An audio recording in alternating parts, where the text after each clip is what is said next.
রাজনীতিতে শেষ কথা বলে কিছুই নেই, কথাটা আমরা সবাই জানি। কিন্তু সেই রাজনীতির অলিতে গলিতে যখন চিরশত্রুরা বন্ধুর সুরে কথা বলে, তখন বুঝতে হবে হাওয়া বদলাচ্ছে। ভাবুন তো, যে বামপন্থীরা গত কয়েক দশক ধরে মমতা বন্দ্যোপাধ্যায়ের প্রতিটি পদক্ষেপকে নাটক বলে কটাক্ষ করে এসেছে, আজ তাদেরই অন্দরে বেজে উঠছে ভিন্ন সুর। একদিকে ত্রিপুরার ক্লিন ইমেজের প্রাক্তন মুখ্যমন্ত্রী মানিক সরকার, আর অন্যদিকে উত্তর চব্বিশ পরগনার একসময় দাপুটে বাম নেতা মজিদ মাস্টার। উভয় আজ মমতা বন্দ্যোপাধ্যায়ের প্রশংসায় পঞ্চমুখ। আলিমুদ্দিন যখন অস্বস্তিতে, তখন ঘাসফুল শিবিরে বইছে খুশির হাওয়া।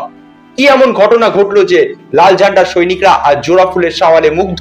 কেন মমতা বন্দ্যোপাধ্যায় সুপ্রিম কোর্টের লড়াই কাঁপিয়ে দিল বঙ্গ রাজনীতির সমীকরণ? আজকের ভিডিওতে আমরা এই বিস্ফোরক মোড় নিয়ে আলোচনা করব। মমতা বন্দ্যোপাধ্যায় প্রশংসায় মানিক সরকার। তৃণমূলের হয়ে সওয়াল করছেন মজিদ মাস্টার।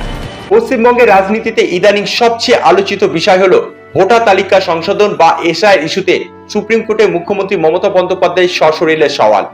রাজ্য সিপিএম নেতৃত্ব একে নাটক বলে উড়িয়ে দিলেও এই লড়াইকে খাটো করে দেখতে নারাজ ত্রিপুরার বর্ষিয়ান বাম নেতা মানিক সরকার। ভারতের রাজনীতিতে মানিক সরকার মানেই আদর্শ আর সততার এক অন্য নাম। সেই মানুষটি যখন বাংলার মুখ্যমন্ত্রীর উদ্যোগকে কার্যকারী বলে, তখন রাজনৈতিক মহলে শোরগোল পড়ে যাওয়াটাই স্বাভাবিক। এক সময়ের উত্তর চব্বিশ পরগনার শাসনের একদা ত্রাস সিপিএম এর মজিদ মাস্টার সরাসরি জানিয়ে দিয়েছেন, বিজেপিকে রুখতে তৃণমূলই একমাত্র পথ। এই দুই সমীকরণ কি বাম ভোট ব্যাংকে বড়সড় ধস নামাতে চলেছে? ত্রিপুরা রাজধানী আগরতলায় ডিওয়াইএফআই এর এক কর্মসূচিতে মানিক সরকার যা বলেছেন, তা যেন বঙ্গ সিপিএম এর গালে একটা সপাটে চর।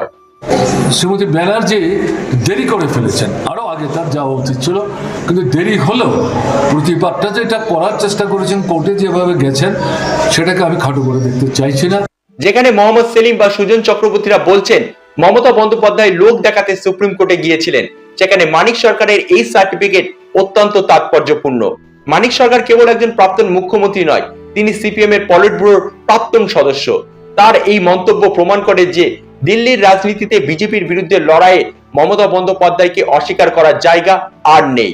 প্রিয়াঙ্কা ত্রিবেদী বা অখিলেশ যাদব যখন মমতাকে সমর্থন করে, তখন সেটা প্রত্যাশিত, কিন্তু ঘরের লোক মানিক সরকার যখন পাশে দাঁড়ান, তখন অস্বস্তি বাড়ায় আলিমুদ্দিন স্ট্রিটে। গল্পের দ্বিতীয় টুইস্ট এসেছে উত্তর চব্বিশ পরগনার শাসন থেকে। এক সময়ে যার নামে বাঘে গরুত এক ঘাটে জল খেত, সেই বিতর্কিত বাম নেতা মজিদ মাস্টার এবার খোলস ছেড়ে বেরিয়ে এলেন।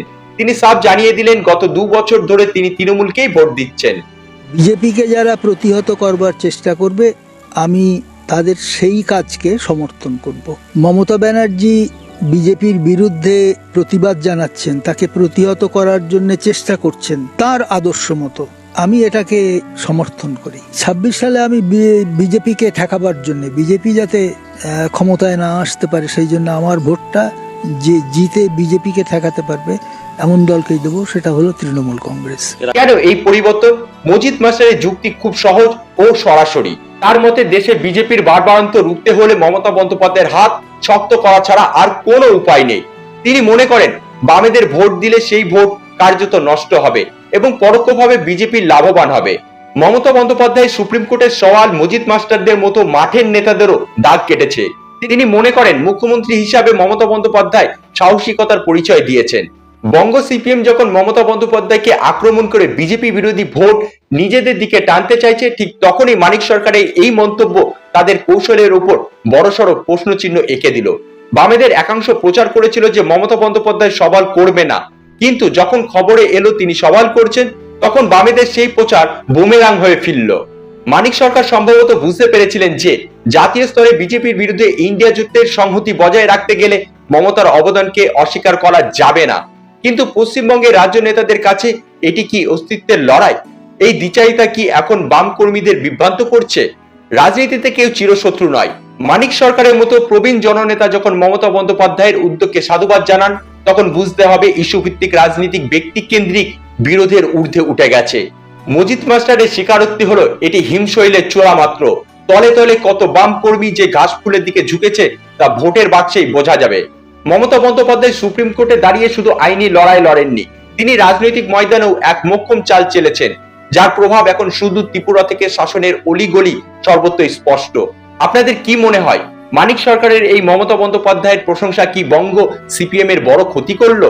আর মজিদ মাস্টারের মতো নেতারা কি সত্যি তৃণমূলকে বিজেপির বিরোধী একমাত্র বিকল্প হিসাবে দেখছেন? কমেন্ট বক্সে আপনার মতামত জানান। ভিডিওটি ভালো লাগলে লাইক এবং শেয়ার করুন। আর রাজনীতির এমন আরো অনেক ইনসাইট স্টোরি পেতে আমাদের চ্যানেলটিকে সাবস্ক্রাইব করুন। দেখা হবে পরের ভিডিওতে। Thanks for watching.